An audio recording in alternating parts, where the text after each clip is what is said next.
Welcome back to another video, y'all. Couldn't get a fishing video out this week. We have a bunch of them coming though. Those are to come. Those will start back up next week. This week we're working with a tip style video. And today we're going to be talking about rattle traps.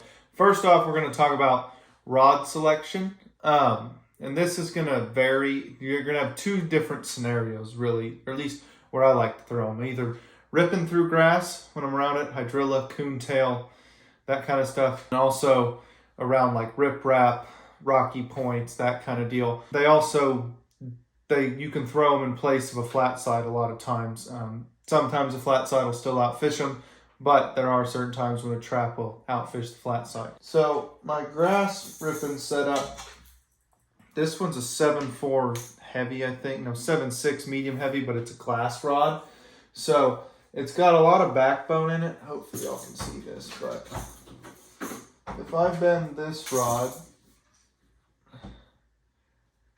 you can see it shuts off, but it also, because you're going to want a stiffer rod for ripping through grass, because if you have too limber of a rod, it's going to be very hard for you to rip that bait out efficiently and take a whole lot more effort to rip it out. And even then you could just be ripping and ripping. If you have too soft of a rod, it's just, you're not going to be able to rip it out very easily. I do like a little bit longer rod, so I don't stay in the 7 foot range, or right at 7 foot. I normally am doing a 7.3 to 7.6, just because having that longer rod when you're out there, when you're making long casts over grass flats or drains with grass, it's going to be a lot easier for you to rip it out too, instead of having a shorter rod that doesn't have as much leverage to rip it out. So that's the setup for that. Second setup for when you're just fishing around rock, that kind of deal, and you can afford to have a little bit more noodly of a rod. This one's a 7.2 medium heavy as well, but as you can see, it doesn't have near as much backbone there like this one. Compare the two right there, but yeah, this one's a lot thicker, this one's a lot skinnier. And not all rods that I trap with in grass are this thick, just this one just so happens to be. But this one's going to be the action and rod that I'm going to be leaning towards for around rock and stuff like that. I also throw flat sides on this too, medium crankbaits, square bills, that kind of deal. So any of those kind of baits, but you'll see in this one, hopefully, it takes a lot less, it's a lot more limber. It takes a lot less pressure for me to bend the rod. So, unfortunately, you can't get away with that in grass fishing, but for all rock purposes, like around riprap, rocky points, rocky flats, that kind of deal, really love that. Going back to the grass setup, you want that little bit stiffer rod, rip grass easier, and then you can also keep that fish away from the grass. You just got to keep in mind not to pull too hard, because if you do, you might rip the hooks out. But you can also counteract that by beefing up your hooks, having a little bit thicker hooks, because as you can see on these, this is a snatch.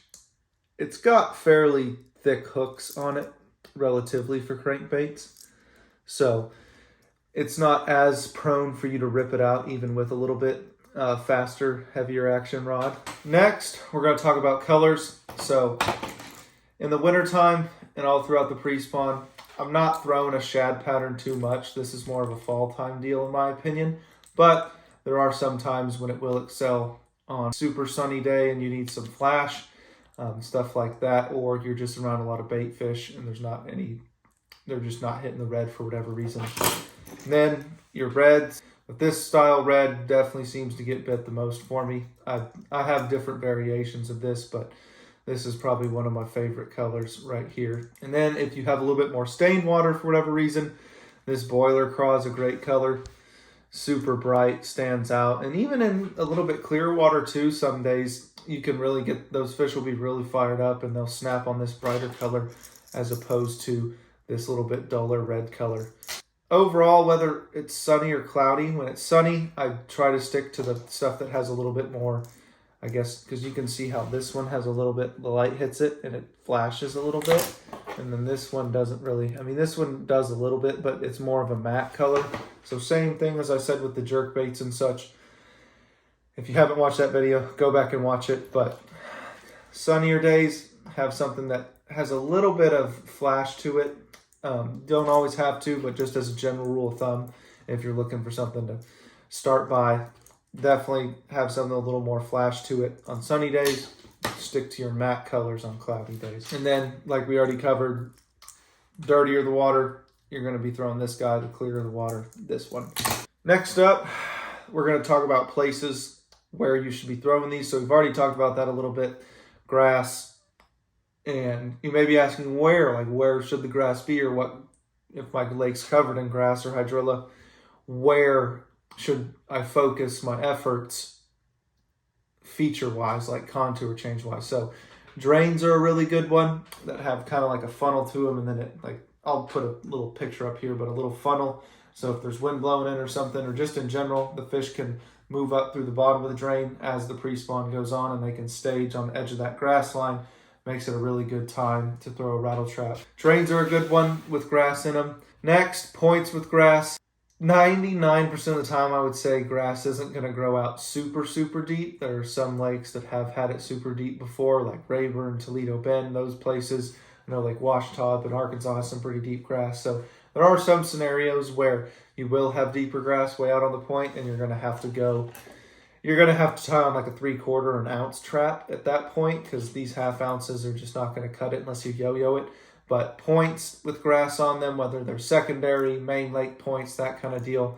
Flats with grass. Some of these lakes that have grass, like Rayburn, Toledo, and so on, there's a lot of places with just vast flats of grass. Or they have had vast flats of grass. Rayburn right now, not as much as it used to have, but you get the point. But these flats, and these are the ones they're not as high percentage, I would say. It's not like you can just go hit 4 giant flats really quick and go down them in 10 minutes and figure out where the fish are sitting. Like you could just go hit 5 different points with grass, or 5 different drains with grass. These are going to be more of your areas that you're going to have to spend a little bit more time in to figure out where the turns in the grass are, where there might be a little indentation in the grass, that kind of deal, or a hole in the grass, because there can be hard spots in these grass flats, and really big fish will live in those hard spots where the grass is, or where the bald spot is. So the flats are going to be they're going to take up most of your time. It's a lot harder to cover, just for instance, let's say 100-yard to 200-yard stretch of grass on a flat. So you're going to have to spend a little bit more time to break down those areas, find the sweet spots, and then you can kind of use it in your milk run, as opposed to the points and drains, which the points can be the quickest. The drains can take a little bit of time too, depending on how big the drain is, but the flats are going to consume most of your time when you're trying to find these fish. Also, creek channels with grass around them. Some places have it.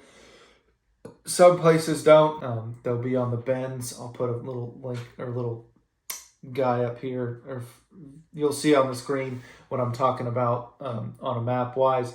Creek channels, and then just to reiterate what we already talked about, drains, flats, and also points.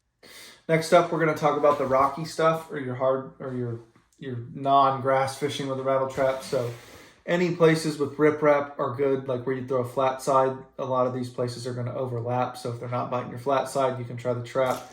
It's just a little bit more subtle because the deflections aren't as erratic, I would say, just because it doesn't have a bill.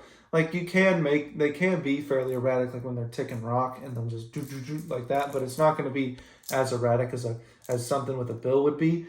And they have that super tight wobble like a flat side does too, so that's why they excel in the colder water months. But riprap points with rock on them, so whether that's a long tapering point or it's just a little 20 by 20 point with a flat on top of it, those places are really good to target. And my retrieve is going to be more, it's going to be, with the trap, you can kind of burn it a little bit more depending on where or with the trap in the grass, you can kind of burn it a little bit more depending on how deep the grass is. Sometimes you can slow roll it.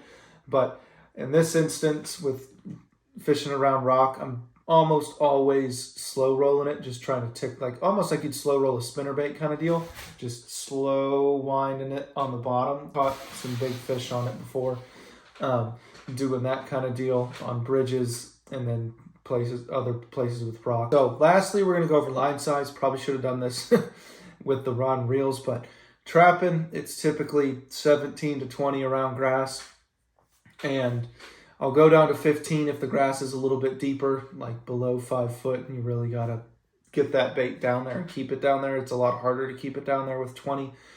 And then when I'm fishing around rock and stuff like that, it's going to be 12 pound pretty much, or well, 12 to 15, not exclusively 12, but if you got to keep that trap a little bit deeper, just like with the grass, I'll go down to 12, but majority of the time I'm throwing it fairly shallow, like 8 foot or less, 5 foot or less kind of deal. So 15 keeps a ½ ounce down there. Pretty darn good. Thank y'all for watching this video. If you liked it, please leave a like. If you have any other questions on anything I didn't miss, or on anything that I missed, that you have questions about, please leave those in the comment section below. And if you haven't subscribed to the channel, make sure you do that, and we'll see y'all in the next one. Thanks for watching.